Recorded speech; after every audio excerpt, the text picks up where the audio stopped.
A paz do Senhor, professores, a paz do Senhor, você que tem nos acompanhado aqui no EBD em Síntese Podcast, um projeto que nasceu no coração dos nossos pastores, o pastor Martim Alves da Silva, pastor da EADERN, aqui no Rio Grande do Norte, e o pastor Reinaldo Odilo, né, nosso diretor do DENEC, juntamente com toda uma equipe de professores, tem se reunido para este abençoado projeto. Ora, você que talvez não nos conheça, aqui no Rio Grande do Norte nós temos a EBD em Síntese, realizada trimestralmente, e temos também esse projeto, que é para acompanhamento semanal de todas as lições da Escola Bíblica Dominical. Nós estamos aqui, mais uma vez, pela graça de Deus, com a lição de juvenis, agora deste primeiro trimestre de 2023. Estaremos hoje comentando a lição de número 5, e desde já eu quero cumprimentar não somente você, professor e aluno que nos acompanha, mas também meu querido irmão João Felipe, o sorriso mais bonito do Brasil, e o nosso querido irmão Francisco de Lima. Paz do Senhor, professores. Amém, a paz do Senhor. Deus abençoe a todos em nome de Jesus. A paz do Senhor. Amém. Vamos em frente, vamos juntos, né? A lição de número 5 tem como título o ensino e a igreja. Essa missão tão nobre, essa missão que é de todo crente, ela não é exclusividade dos pastores, dos mestres, dos líderes, mas de todo crente que recebeu essa incumbência, esse chamado do próprio Senhor Jesus Cristo. Nós temos a lição de número 5 com este tema. Temos um pequeno texto aqui para reflexão que está em 2 Timóteo 3, 16 e 17. Toda escritura divinamente inspirada, etc., etc., fala da inspiração divina da palavra de Deus, fala da necessidade de conhecermos essa palavra, fala que ela nos ensina, que ela nos instrui, e é o nosso norte, a nossa bússola. Não temos outro manual. Esse é o nosso manual. Eu queria chamar, primeiramente, a atenção de você, professor, para a leitura bíblica semanal. Na leitura da quinta-feira, me parece que houve um pequeno errozinho gráfico e, portanto, eu sugiro que corrija. Está Romanos, capítulo 10, versículo 13, até tem só o número 1, eu sugiro que coloque versículo 17, considerando o contexto da leitura, né, que falam sobre o ensino e a pregação, gerando salvação. Os demais textos também recomendamos que os alunos façam essa leitura semanal. Para quê? Para ir participando, absorvendo o conteúdo que será tratado na aula. A leitura bíblica em classe está em 3 textos, Mateus 28, Lucas 4, João 7. Não é o objetivo nosso aqui fazer a aula, né, ler, mas apenas destacar pontos que nos chamam a atenção. Então, da primeira leitura, eu queria destacar o versículo 19, são 3 verbos de ação: ide, ensinai e batizando-os. São as 3 partes desse versículo que nos chamam a atenção. Precisamos ir, estar disponíveis, dispostos a cumprir. Ensinar, que é a missão de todo crente, né? Discipular, como queira. E o batismo, que seria, vamos dizer assim, a cereja do bolo, né? A confissão de fé, a convicção de uma fé bem fundamentada, bem tratada, bem acompanhada. E no segundo texto, eu quero destacar versículo 32, que Jesus ensinava com autoridade, significa dizer, ele vivia o que pregava, né? Estava na sua essência. Isso fala muito fortemente também aos nossos corações, nós que somos professores, estamos sendo filmados, né? Aquele avisozinho, né, professores? Sorria, você está sendo filmado. É este ensino com autoridade que Jesus bem passou para todos nós. Na terceira parte, né, no terceiro texto, eu destaco o versículo 16. Ele diz, a minha doutrina não é minha, mas daquele que me enviou, mostrando a inspiração divina e o forte conteúdo que Jesus tinha a respeito do Antigo Testamento, das profecias que dele falavam, e ele era profundo conhecedor da palavra de Deus até então conhecida, que era o Antigo Testamento, né? A palavra de Deus fala sobre a lei, os profetas, né? Os livros poéticos. Isso era o conteúdo que eles tinham acesso, e Jesus conhecia como ninguém esse conteúdo. Eu quero também sugerir Provérbios 22:6, que diz: ensina a criança no caminho, né? É um texto também bastante conhecido e fala da importância de nós estarmos vivendo aquilo que pregamos e que transmitimos para os nossos alunos, não é assim, professor Francisco, professor João Felipe? Sim, com certeza. Eu estava pensando sobre esse versículo que o irmão acabou de citar, ensinar a criança no caminho e quando ele crescer ele não vai se desviar dele. É muito forte, né? E a minha interpretação, depois de observar, né, o que diz o texto, de olhar para as escrituras sagradas e também já fazer uma correlação com o nosso dia a dia, com os últimos acontecimentos, e assim, a gente fica pensando, quando crescer não vai se desviar dele. Só que o que a gente nota é que tem alguns, né? Eu não consigo dizer se são muitos, se são poucos, mas tem alguns que se desviaram, saíram deste caminho fisicamente. Porém, quando a gente vai estudar com afinco, faz um mergulho profundo no texto, na verdade, a gente percebe que não se desviaram dele. Por quê? Porque a palavra de Deus, o ensino, marca. E nada marca mais do que o ensino da palavra de Deus, o ensinar a palavra de Deus. A palavra, ela entra. Ela entra e não se consegue tirar do ser humano. Ele pode mudar, por exemplo. Outras versões diz não se esquecerá, né? Em outras versões diz. Exatamente, é por isso aí, professor. Exatamente, glória a Deus. Deus te usou agora tremendamente. Exatamente.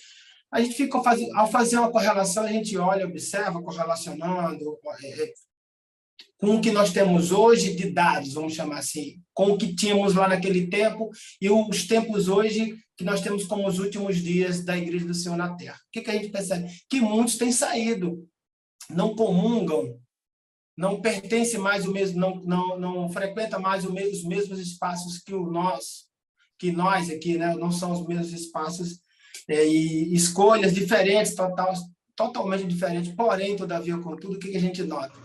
É que a palavra está lá dentro deles. Eles podem mudar até o fenótipo, eles podem colocar isso, colocar aquilo, mas a parte interior eles não conseguem modificar. E a palavra está lá, porque só ela tem acesso àquela divisão que a Bíblia diz que ela ocupa, aquele espaço, juntas e medulas, almas e espírito. Então, ou seja, entende? Então, o que eu vejo? É que o ensino cristão, né, quando a gente vive isso, quando a gente passa isso, quando a gente tem amor pela palavra e a gente passa isso para as pessoas, de alguma forma, o Espírito Santo vai trabalhando, vai marcando aquelas pessoas que você pode ir para o outro lado do mundo. Mas o que foi dito pelo professor, pela professora em sala, ficará para sempre. Exatamente. É isso. E isso é bem o que até no texto que nós temos aí na lição, conectado com Deus, vai trazer um pouquinho sobre a ideia do agricultor, sobre a ideia de você plantar uma semente e aquela semente ali não tem para onde correr. Se você plantar aquela semente e cuidar daquela semente, ela vai brotar. Então, a semente, quando ela é lançada, como a própria palavra do Senhor diz, que a partir do momento que ela é lançada, ela não é lançada em vão. Ela só vai ser lançada com um propósito. Ela é lançada e vai fazer aquilo que lhe apraz, né? Então, o ensino da palavra de Deus, a gente pode trazer como uma semente, que assim como na parábola que Jesus trouxe do semeador, dependendo do terreno que ela encontra, ela pode surtir efeitos diferentes, né? Dependendo do terreno que ela encontra ali, mas que ela brota, que ela germina, ela germina. Então, não tem para onde correr. Se a palavra do Senhor é lançada no coração, ela é plantada ali como uma semente e aquela semente vai se germinar em algum momento e vai causar algum tipo de mudança. Vai dar o fruto na estação certa. Exatamente. Interessante, professor João Felipe, o senhor falou bem da parábola do semeador. Não há variação na semente, a variação é no terreno. Exatamente. A semente é uma só, a essência da semente é uma só, né? Os corações é que precisam ser preparados, arados, limpos para receber esta semente. Na lição, tem um tópicozinho chamado antes da aula, que eu julgo importante, porque ele fala da limpeza da sala de aula. Irmão Raniel, isso tem influência? Se a sala está bem arejada, se está bem limpa, se os recursos didáticos estão à mão, caneta, papel, recursos outros, data show, não sei como é a tua condição aí em sala de aula, mas esse carinho, essa atenção aos detalhes é a preparação do coração que vai receber a semente.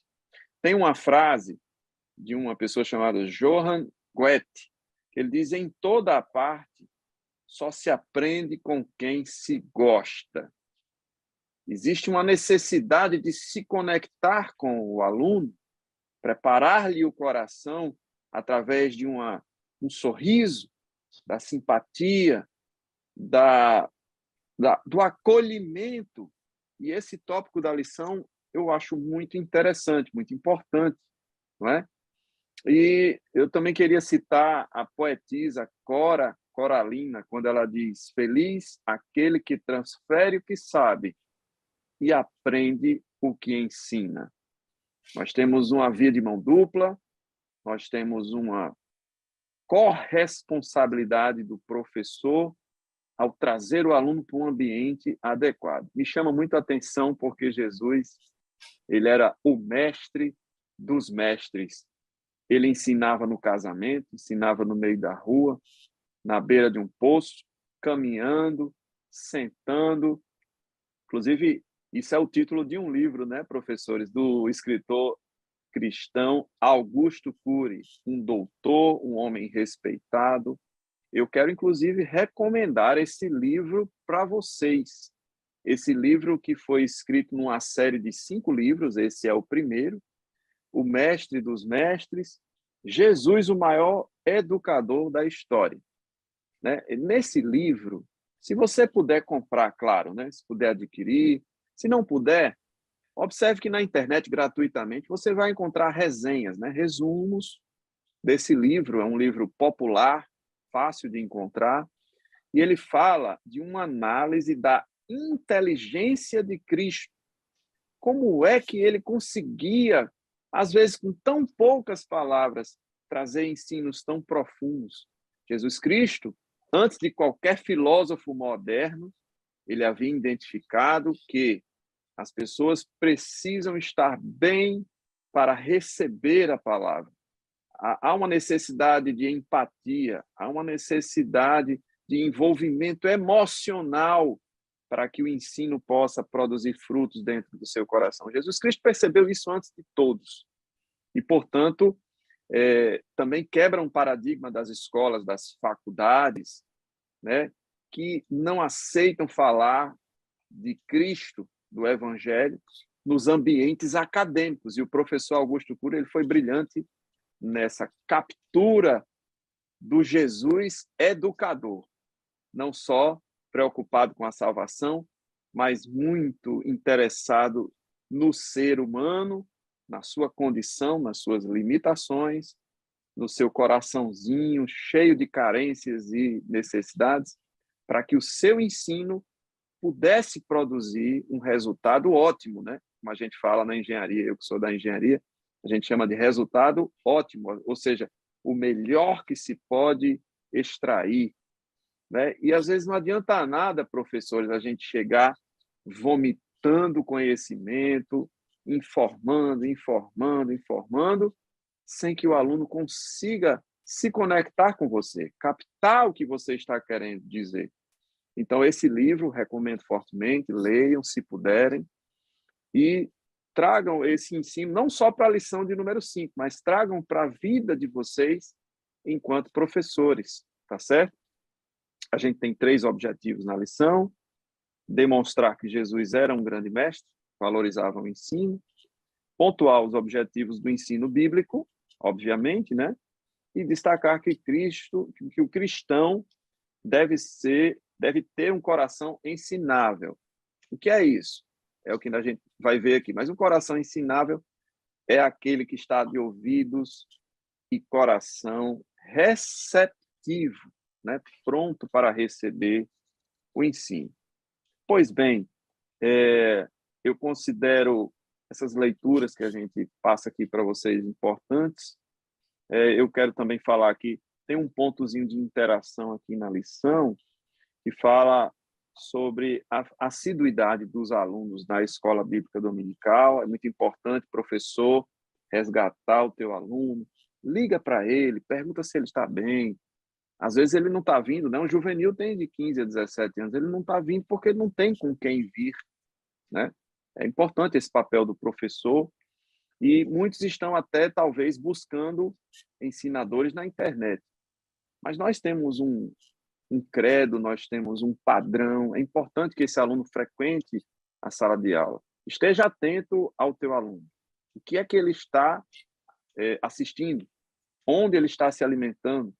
Que ideias ele está formando na mente dele, né? A história da Escola Bíblica Dominical, né, professores, inclusive, começa com um jornalista inglês, Robert Hakes, e aí nós estamos falando do século XIX. Ele resgata crianças que aos domingos não tinham o que fazer, porque naquela época não se tinha descanso semanal. Os adultos trabalhavam de domingo a domingo, mas as crianças folgavam e ficavam na rua, e ele pensou num projeto educacional, e assim nasceu a EBD. Não foi na Assembleia de Deus, não, mas a Assembleia de Deus sabiamente incorporou esse modelo da Escola Bíblica Dominical. Não é isso, professores? Acho que vocês conhecem bem essa história, né? Exatamente. O ensino sempre teve bem atrelado com toda a história da nossa querida IEADERN, a Assembleia de Deus, porque, afinal de contas, o cristão sem o ensino da palavra de Deus, ele não cresce, né? Não tem como haver crescimento, não tem. A fé vem pelo ouvir e ouvir a palavra de Deus. Então, o cristão ele só tem esse crescimento se estiver ali atrelado ao ensino da palavra. Perfeitamente. A gente, quando olha para a história, por exemplo, Adolf Gunnar Zwingli, Daniel Berg, Frida Zwingli eram pessoas pentecostais, os fundadores da nossa igreja. Assim que eles chegam no Brasil, eles chegam com uma formação e que chamava muita atenção. As pessoas, quando, infelizmente, ainda hoje, quando se fala em pentecostalismo, parecem que não sabem separar bem as coisas, né? E a Assembleia de Deus precisa ter uma atenção especial, porque, além de ser a maior denominação pentecostal do Brasil, ela tem, ao longo da história, bons serviços prestados. Por exemplo, eu estava aqui lembrando desse livraço, A Bíblia através do século, do mestre Antônio Gilberto. Do seu manual da Escola Dominical é outro clássico dele, muito Nosso especial. Conterrâneo, hein? Nosso conterrâneo, Potiguar, aqui no Rio Grande do José Norte. Gonçalves, um livraço também que já foi tema Escola Dominical. Esse livro aqui, do pastor Ezequiel Soares, que está dando o que falar nas redes sociais, é um livraço, eu recomendo a vocês, todos que estão aqui nos ouvindo, juvenis, que querem conhecer um pouco mais sobre o pentecostalismo brasileiro. Ele faz aqui isso aqui é um guia histórico e também teológico. Professor Francisco, por favor, mostre capa a capa e leia com calma, porque esse conteúdo com certeza vai interessar aos professores. Ótimo. A Bíblia através dos séculos, do nosso pastor Antônio Gilberto, como o nosso professor falou aqui, é Potiguar. Manual da Escola Bíblica Dominical, também do mesmo mestre Antônio Gilberto. A Supremacia de Cristo, se você quer aprender muita coisa sobre Jesus, aqui, claro, na Fé, Esperança e Ânimo, na Carta aos Hebreus, isso aqui é um livraço. Foi tema da Escola Bíblica Dominical. O juvenil, que quer aprender sobre o pentecostalismo aqui, estritamente brasileiro, aqui ele tem um guia histórico e teológico. Isso vem aqui, foi graças a Deus, deu o Espírito Santo, né, deu ao professor aqui, Ezequiel Soares, é um homem de Deus, um grande nome no país quando o assunto é o pentecostalismo. E esse aqui é um recém-lançado, que também indico. Ele é do Rio de Janeiro, mas mora na Paraíba. faz parte lá, é pastor auxiliar, professores, na Assembleia de Deus ali de João Pessoa, Paraíba, com o pastor José Carlos de Lima, que é o Eduardo Leandro Alves, a Sociedade Brasileira e o Pentecostalismo Clássico. Esse aqui fala estritamente também do nosso pentecostalismo. Então, o que o professor falou aqui, quando a gente olha, não precisamos ir muito ir além fronteiras para citar aqui grandes referências do ensino, do quanto que esses homens... E um dia desse, por exemplo, aqui o Leandro, né? O pastor aqui, Eduardo Leandro Alves, um dia desse ele estava ali, era professor de escola dominical, lecionava também para jovens, juvenis, e hoje está ali ajudando o seu pastor como pastor auxiliar, sempre fala isso por onde passa, é um homem de Deus, um exemplo. Então, vocês que estão aí hoje assistindo a gente aqui, amanhã pode ser um desses aqui, dessas obras, ou uma outra obra que estaremos citando aqui, ou algo parecido. Deus pode usar vocês. O ensino cristão, ele é importante e precisa de pessoas que amem a palavra. Se você está aqui é porque você ama, né? Com certeza. É isso mesmo, professor João Felipe? Você ouviu que ele deu aí uma verdadeira coleção, né? Exatamente. Exatamente. Eu acho que isso já introduz bem para o nosso primeiro tópico aí do o que é o ensino, né? Porque a partir exatamente desse chamado que Deus tem para as nossas vidas, querido professor que está assistindo, que ele cria esse desejo, esse anseio nos nossos corações de estar ali se aprofundando, de estar ali procurando cada vez mais se aprofundar, porque a palavra do Senhor ela tem um princípio que ela tem, no caso, não é bem um princípio, mas é mais como uma característica que o próprio Deus tem, que é a inesgotabilidade. Não se iluda que se você pegar aquele texto e for ler, reler, você pode ler 500 mil vezes. Nas 500 mil vezes você vai ter uma revelação completamente diferente da primeira vez que você leu aquele texto ali, porque é inesgotável, é uma fonte inesgotável. E como o nosso irmão Francisco trouxe aí, é uma biblioteca enorme de possibilidades que tem aí de leituras complementares, e já é uma introdução muito boa no nosso primeiro tópico de o que é o ensino. Olha só, falando sobre isso, o que é o ensino, é muito importante a gente perceber que isso não foi facultado, isso foi ordenado. Ensinar é uma missão precípua, né? Indispensável de qualquer crente. É lógico que um crente novato, ele não tem conteúdo suficiente para isso, mas ele precisa receber e depois, ato contínuo, transmitir. Isso é uma missão dada por Cristo para nós, igreja. E falando sobre o que é ensino, isso daria pano para muita manga, não seria espaço suficiente aqui, mas eu queria destacar algo que foi trazido por um psiquiatra americano, né, que é o William Glasser, a famosa pirâmide de aprendizagem. Ele fala de forma muito sucinta que o grau de aprendizagem está diretamente proporcional ao número de sentidos que você envolve na sua aula, no seu processo de aprendizagem. Então, uma pessoa que está apenas lendo, ela absorve 10% do que ela lê. Já pensou? O professor Francisco passou uma biblioteca maravilhosa aí. Mas se você só ler, você absorverá 10%. À medida que você lê e também escuta um áudio ou uma música, já sobe para 20%. 30% quando você vê, daí a importância, professor, de você preparar slides ou pelo menos cartazes, ou traga cores, se possível, até traga cheiros, mas você envolve mais sentidos. Mas deixa eu dizer uma coisa para vocês, isso a gente chama de linguagem e aprendizagem passiva. Quando você envolve o aluno para participar da aula, né? Conversando, debatendo, reproduzindo, escrevendo, né? Participando, talvez até ele sendo convidado para comentar algum subtópico da lição, esse aprendizado sobe de 70% a 95%, e esse trecho só é reservado ao que hoje a gente conhece como metodologias ativas. E, portanto, algo tão novo, palavras bonitas, Jesus já sabia disso, professor Francisco, porque ele disse, ide e ensinai. Você é aluno e você também é professor, porque à medida que você faz isso, quando você se vê obrigado a ensinar para alguém, sabe quantos por cento você absorve do conteúdo? 95%. Já pensou? Já pensou, professor Francisco?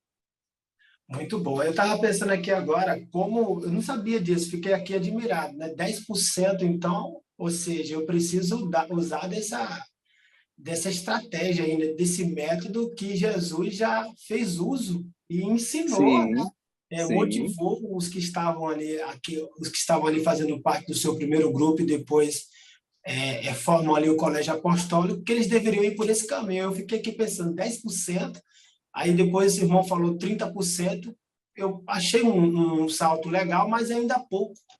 é Então, pouco. o envolvimento é que vai trazer o crescimento. Em outras Sim. palavras, quem não se envolve, não se desenvolve.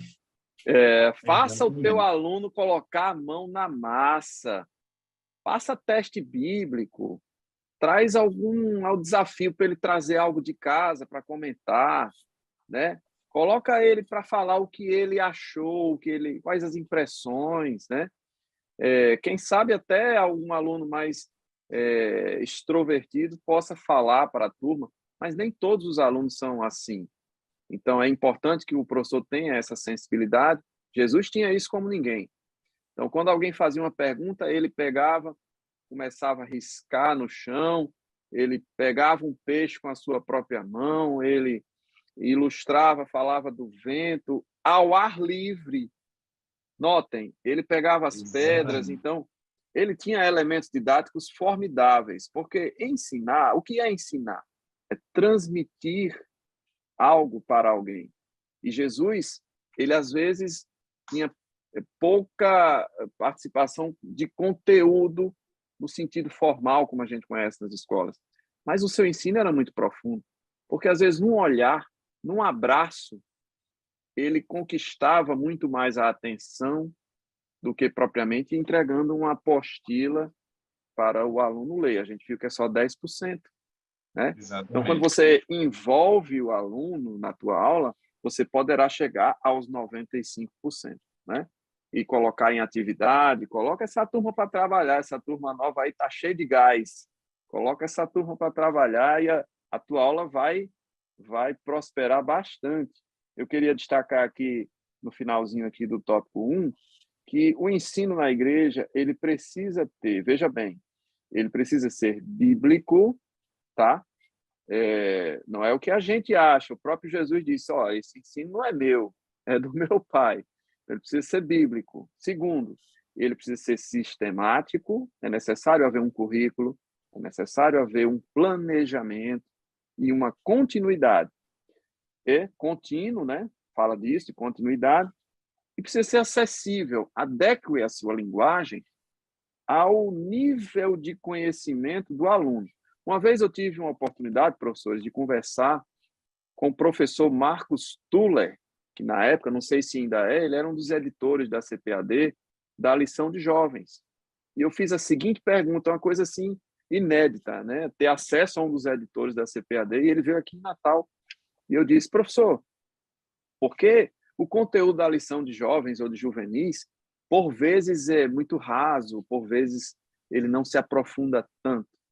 Aí ele sorriu e disse assim, professor, você já parou para pensar no tamanho continental que tem o Brasil e que você tem um EBD numa igreja de classe A, mas você também tem um índio lá na Amazônia? Como é que você consegue editar uma lição que consiga alcançar todo esse público plural que é o Brasil?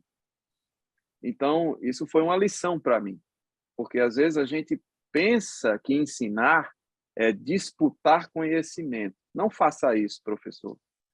Se preocupe com o crescimento espiritual do teu aluno. Às vezes, um abraço que você dá nele é mais importante do que 2 horas de conversa e de apostila e de vídeos e textos. Então, se preocupe com o teu aluno. Seja esse amigo, esse companheiro, tal qual Jesus era, não é assim? E quais são esses objetivos do ensino cristão, né? Rumando aqui para o tópico 2 da lição. Hein, professor Francisco, o que é que você tem a dizer a respeito do tópico 2? Mais uma vez, apresentar a pessoa de Jesus, porque ele mostra para a gente o quanto que é importante a gente, primeiramente, tomar conhecimento, uma vez tomando nota, saber fazer uso. Porque os objetivos existem, e quais são, né? Sobre o tópico 2, é o título, Objetivos do Ensino Cristão, ele diz assim: o ensino de Jesus impactou grandemente os seus primeiros ouvintes. Aí, a partir disso, ele vai narrando, dizendo que houve multidões, e essas multidões seguiam eles, e no meio dessas multidões, diversos interesses. Há aqueles que estavam ali porque olhavam para ele e, ouvindo ele, nunca tinham escutado, nem visto ninguém fazer o que ele falava e fazia, ele não só falava. Por isso, ele era diferente, como diz aqui Mateus capítulo 7, 29, porquanto os ensinavam com autoridade e não como os escribas. Então, a partir disso, a gente vai ver essas pessoas que se aproximam deles, e aí o comentarista fala que se aproximavam uns para ver milagres, outros por curiosidade, outros porque de fato estavam crendo na mensagem dele, tinha sido tocado, e tinha aquele grupinho que ficava ali de longe avaliando para encontrar um erro, para o apontar, para o acusar, e etc. e tal, né? A gente sabe disso. Aí, a partir disso, o comentarista ele vai entrando, de fato, no que ele apresenta como título, Objetivos do Ensino. E dos objetivos aqui, a gente já pode trazer, já como resposta, que é trazer arrependimento de pecados e salvação. Então, toda vez que eu for, através do ato verbal, da fala, seja como for, apresentar Jesus por meio de imagem, por meio de, por exemplo, tem um grande público aí, um povo que está entre os PNA, povo não alcançado, através da linguagem, da língua brasileira de sinais. Seja qual for o método que eu for de apresentar, né, que eu entre para apresentar, para abordar alguma coisa sobre o Senhor, sobre Jesus, o ensino cristão, eu tenho que ter isso em mente. Eu tenho que levar as pessoas ao arrependimento, ao encontro real com o Senhor Jesus Cristo. Porque eu, como igreja, fazendo isso, eu estou prestando um serviço relevante. Eu estou sendo, de fato, um mensageiro, um embaixador, um representante legal de Cristo. Então, através da pregação da palavra de Deus, com a intenção de trazer arrependimento de pecados e salvação, eu estou aqui apresentando agora, estou cumprindo, né, de fato, que é a missão. O objetivo é esse. Se eu apresento tudo, se eu falo sobre tudo, se eu falo mais sobre mim, né, me permita falar assim, mais da minha vida do que da vida de Jesus, eu não estou cumprindo a tarefa, a missão. Eu estou descumprindo. Eu estou contradizendo. Não estou ali entendendo que a ordem é essa. Eu estou pensando que é um... Professor Francisco, isso não é prioridade. Professor Francisco, a gente tem aqui na lição citando que não é só EBD, a gente tem, por exemplo, alunos observando as pregações, né? Participando dos cultos, e é uma grande armadilha quando, no afã de pregar bem, falar bem, às vezes o pregador ele envereda falando da águia, das penas, do bico, da fala cobra, de renovação, da cobra, do vagalume, do porco, da vaca, ele começa a contar a história. Presta atenção, nós temos que pregar Cristo, aí, né? Exatamente. Aí começa com esses contos de anedotas, né? Esses contos anedóticos, aí sai do objetivo. Do objetivo, Sai, perde o foco.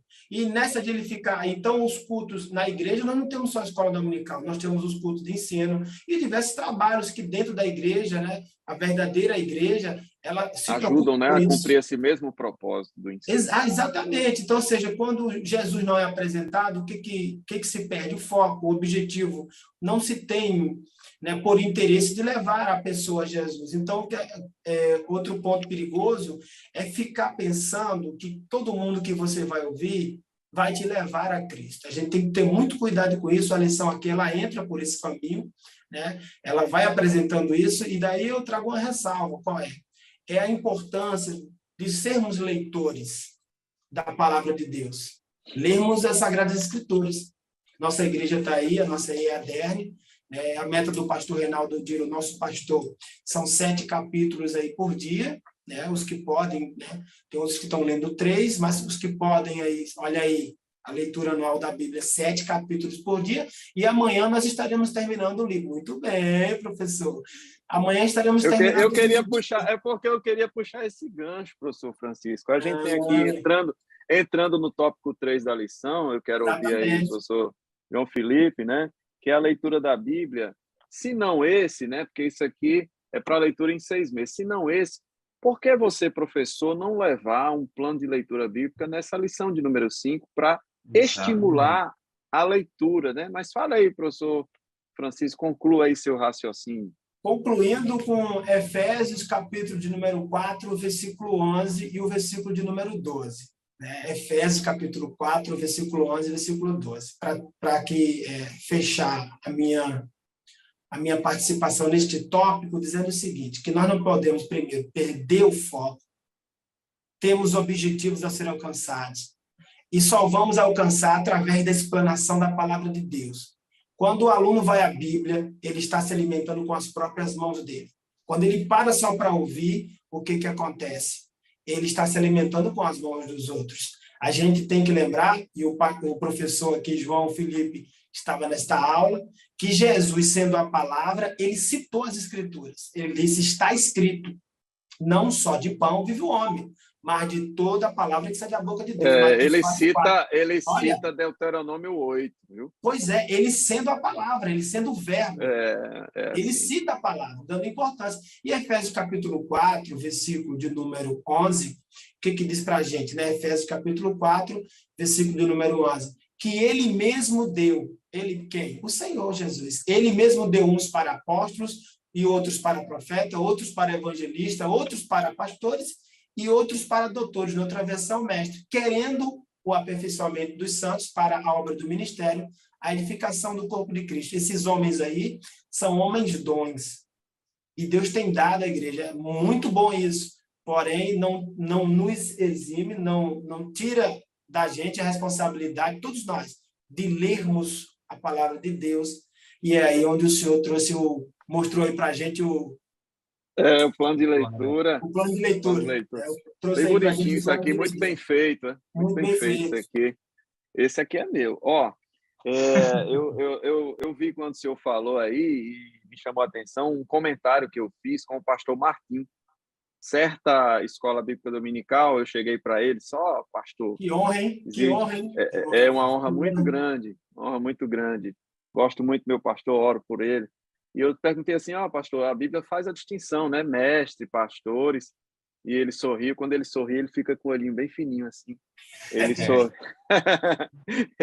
Ele sorriu e disse assim, olha, nem todo mestre é um pastor, mas todo pastor é um mestre. Então, assim, eu não sou pastor, mas você tem a obrigação de transmitir, né? Pode ser que você seja um pastor, e aí você não tem para onde correr, né? Todo pastor é um mestre, mas nem todo mestre é um pastor. Então, eu achei interessante, porque esse foi o comentário do pastor Martim, né? Que há essa distinção, mas a gente não pode querer tirar a nossa responsabilidade nesse processo ensino-aprendizagem, né, professor João Felipe? Exatamente. E só para finalizar esse tópico que o irmão Francisco estava falando sobre a questão do objetivo, eu acho muito interessante como todo professor ele precisa ter o seu planejamento de aula, como já foi dito várias vezes aqui, né? E um dos planejamentos é exatamente saber quais são os materiais que você vai utilizar durante a aula. E Boa. Eu acho incrível como o Senhor de toda a natureza, de todo o universo, usava exatamente isso para tratar com os seus. Porque perceba que Jesus ele vai usar as parábolas e ele vai falar sobre coisas da natureza, ele vai usar ali coisas da própria criação.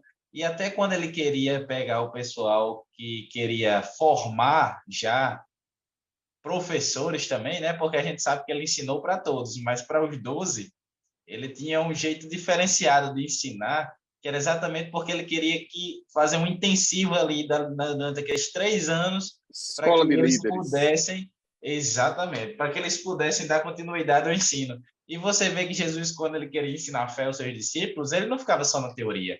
Ele usava uma tempestade, um barco naufragando, um negócio assim Uma mais experiência radical, né? imersiva, ele imergia no. Exatamente, era uma imersão muito interessante, que eu acho incrível o modo como Jesus ele ensinou os seus discípulos, porque ele não ficava apenas na teoria, não, ele sempre botavam eles em situações interessantes para eles irem desenvolvendo isso. E falando sobre essa questão também da propriedade do ensino, de como a pessoa tem que se apegar realmente ao conteúdo, à Bíblia, que é esse tópico que a gente vai falar agora, sobre o que precisamos aprender. E o primeiro subtópico do tópico 3 é ler a Bíblia. E quando eu gosto muito das cartas de Paulo a Timóteo, porque Timóteo era um jovem e que estava ali com a incumbência agora pastoral. Ele ia agora cuidar de pessoas e ele precisava de um intensivo também. E Paulo, ele vai tratar várias vezes com Timóteo. Eu acho fenomenal as cartas de Paulo a Timóteo. E no capítulo 4, que é até do nosso texto áureo, né? O capítulo 4, 3, na verdade, de 2 Timóteo, e o capítulo 4 de 1 Timóteo, ele vai falar algumas coisas sobre isso. Ele vai dizer, Timóteo, não se apegue a essas coisas que as pessoas vivem dizendo, não. Você tem que ter a propriedade, você tem que ter fundamento. Ele vai dizer lá no capítulo 4, versículo 7 de 1 Timóteo, ele vai dizer aqui na versão Almeida Revista Atualizada, eu acho até engraçado, porque ele fala assim, mas rejeita as fábulas profanas e de velhas caducas. Exercita-te pessoalmente na piedade. Timóteo, procure, Timóteo, coisas fundamentais, fundamentadas na palavra do Senhor Jesus Cristo. Não fique enrolando, não. Não faça suas pregações e sua vida baseado em histórias de carochinha, não. Vá diretamente na fonte. Ler a Bíblia. E na época eles tinham... Isso me faz lembrar, professor João Felipe, pastor José Carlos de Lima, né? Pastor presidente da Paraíba. Ele disse, irmão, se você não tem curso de teologia, profundidade, pregue João 3,16, mas pregue a palavra. Exatamente. Assim, a leitura da Bíblia é o ponto fundamental do ensino do cristão, né? Isso pode até ser até um pouco clichê a gente falar sobre isso, pode ser até um pouco óbvio, mas é extremamente importante que a gente sempre venha lembrar que o ensino parte da leitura da palavra. A gente sabe que por sua palavra nós somos alimentados e fortalecidos, como traz a comentarista falando sobre o texto de Mateus 4:4 e de 1 Pedro 2, falando sobre essa função da Bíblia. Ela nos alimenta, ela nos fortalece. O próprio Jesus usou isso contra o Satanás. Ele disse, olha, nem só de pão viverá o homem, mas de toda a palavra que sai da boca de Deus. Então, a palavra de Deus ela tem essa função de alimentar. E, claro, que um novo convertido, um jovem, ali mais novo na fé, ele vai se alimentando aos poucos daquilo que ele consegue absorver. A palavra de Deus ela é completa, ela não tem restrições de idade. Mas, a partir do momento que nós nos tornamos maduros, um pouco mais maduros na fé, é que a gente começa a ter a capacidade de absorver mais coisas, mas a palavra não se renova, ela não sofre modificações, ela é. E tudo vai passar, menos essa palavra grandiosa. Então, o ler a Bíblia nos alimenta desde o nosso engatear até, se alguém se julga aí muito velho na fé, mas que eu acredito que isso é ser um pouco até de soberbo, mas nós temos pessoas que já têm muito tempo de caminhada. Por exemplo, nosso pastor Martim, ele, com certeza, ele absorve pontos ali da Bíblia que eu não consigo perceber e absorver. Por quê? Maturidade espiritual. Mas a Bíblia ela não vai mudar. A Bíblia que ele lê é a Bíblia que eu leio. E é a partir da leitura da Bíblia que a gente adquire essa maturidade Professor espiritual. João Felipe, inclusive a gente pode pensar que alguém como o pastor Martim, tomando-o como exemplo, é alguém que já leu a Bíblia o suficiente, mas ele diz que ainda hoje, na sua caminhada cristã, ele faz a Exatamente. leitura bíblica anualmente, e ele diz que desse ano 2023 ele está indo para a 40ª vez. Eu conheço um pastor também, que ele é pastor da minha congregação, e ele disse que, ele sempre faz essa pergunta aqui, quem já leu a Bíblia aqui mais de 60 vezes?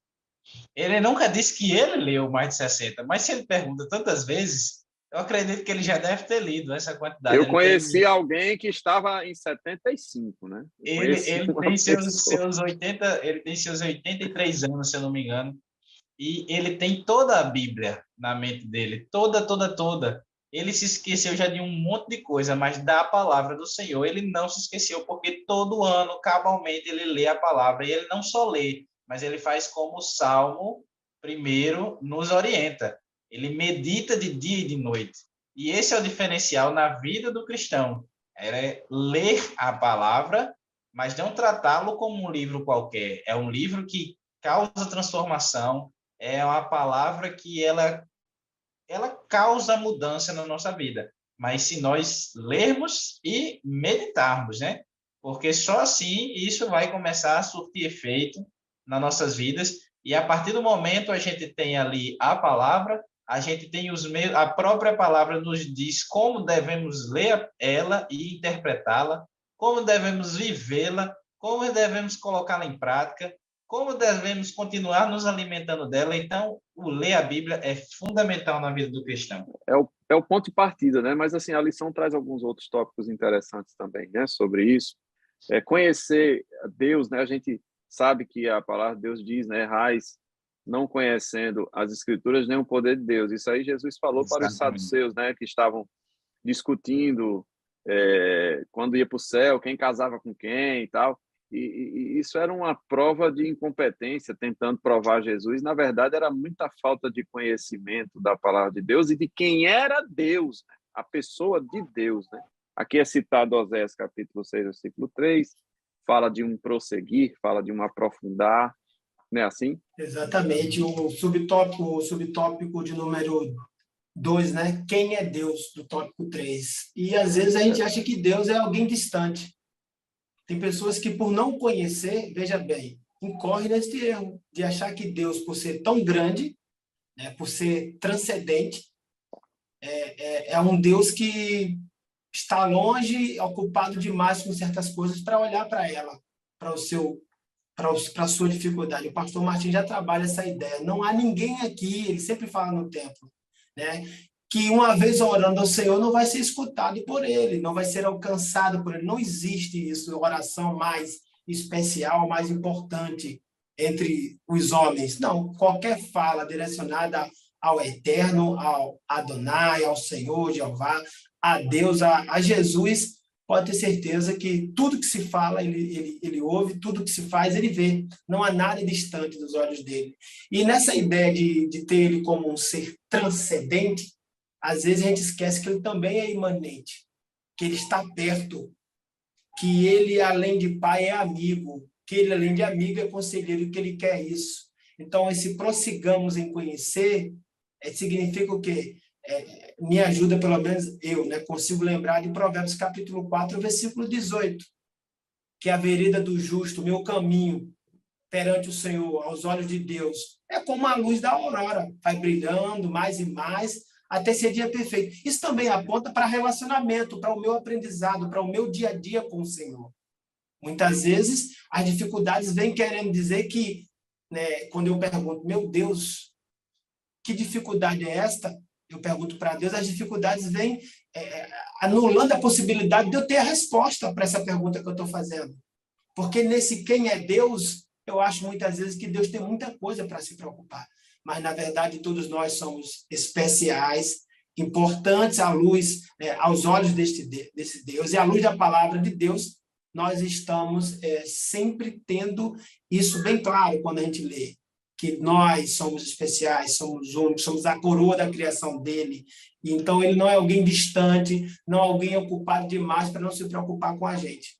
Ao contrário, Tito, Paulo escrevendo a ele no capítulo 2, versículo 11, ele disse que essa graça havia se manifestado e trazendo uma salvação para todos que estão nesse mundo, aí, nesta terra, no planeta Terra, independente de quem seja, que classe ocupe, que condições tenha. Essa salvação, Jesus Cristo, o seu amor, veja como ele é imanente, se preocupa com a gente, está perto, quer nos alcançar, quer nos ajudar. Às vezes a gente esquece disso e não deixa ele entrar, fazer morada, quer caminhar sozinho, acha que já sabe demais. E ainda bem que o ensino da palavra de Deus, as escrituras vai nos abalizando e mostrando que é algo bem distante disso. Ao contrário, ele está pronto, está aqui, é só clamar, e se bater, a porta vai se abrir, se pedir, será dado, porque ele está pronto. Professor Francisco, tem uma expressão no tópico 3.2, que eu até anotei aqui, que chama tempo de qualidade. Tempo de qualidade. Boa. Né? Essa convivência com qualidade, ela fala de foco. A gente tem muitas distrações no nosso dia, através das mídias sociais, dos aparelhos eletrônicos, da televisão, até mesmo nos nossos afazeres. Isso acaba que rouba a nossa atenção. E esse tempo de qualidade, ele é primordial. Essa imanência de Deus, ela requer de nós, porque o Senhor está pronto. Nós é que nos dispersamos, né? Então, esse tempo de qualidade é você reservar. Isso fala de uma vivência diária. Eu conheço pessoas, inclusive, professores, que têm um cantinho da casa próprio para conversar com Deus. Eu conheço um amigo nosso, eu me congreguei com ele, e ele construiu uma casa na praia. Vejam só vocês, a casa tem 3 pavimentos. Lógico, ele tem condições de fazer isso. Mas ele, no terceiro pavimento, ele fez um canto só para adoração. Eu nunca tinha visto isso numa casa. Ele tinha um local reservado para cultos em família, um altar onde ele se ajoelha para orar, ele lê a palavra, ele vai para o cantinho dele lá naquela casa. Eu achei aquilo lindo, porque fala do tempo de qualidade. Professor Raniel, quer dizer que eu tenho que ter dinheiro para ter uma casa de 3 andares? Não. Meu irmão usava uma rede, né? Ele ia para a varanda e ia para a rede dele lá. Então, o tempo de qualidade é reservar um local, um momento do teu dia. Isso precisa ser ensinado para esse jovem aí, para essa juventude, né? Ser fiel a Deus, isso fala de vivência mesmo, dedicação, viver os valores do reino. Tudo isso são coisas que são incorporadas, como o professor João Felipe bem falou, começa com a leitura da palavra, mas avança para um relacionamento, né, professor João Felipe? Exatamente. E, assim, a partir do momento que você lê a Bíblia e você conhece quem é Deus, você conhece mais de Deus, você não tem confiança no desconhecido, mas no conhecido você confia. No conhecido, se ele disser uma coisa a você acredita, você tem mais facilidade. E é isso o importante. A gente lê a Bíblia, mas se a gente não se achegar a Deus, muito da interpretação daquilo que ele diz na palavra dele, porque a gente pode tirar dúvida com um próprio escritor, né? No caso, uma própria pessoa que inspirou a escrita da Bíblia, a gente tem acesso a ele aí 24 horas por dia, a gente pode ir Ele diz, diretamente né? a ele e perguntar. Não necessitais de que ninguém vos ensine, tendes o Espírito Santo de Deus. Né? Exatamente. E olhe que até em em questões seculares mesmo, por exemplo, na faculdade mesmo, tinha horas que eu dizia, Senhor, é o seguinte, foi o Senhor que criou, eu estou tentando entender. Então, me ajuda aqui a entender o porquê que isso daqui interage com isso daqui e dá esse efeito aqui. Foi o Senhor que criou, por favor, me ajuda aqui a compreender. Mas é isso, a partir do momento que a gente lê a Bíblia, que a gente conhece a Deus, agora a gente cria um relacionamento com Ele, e um dos pontos que Ele pede é exatamente a questão da fidelidade.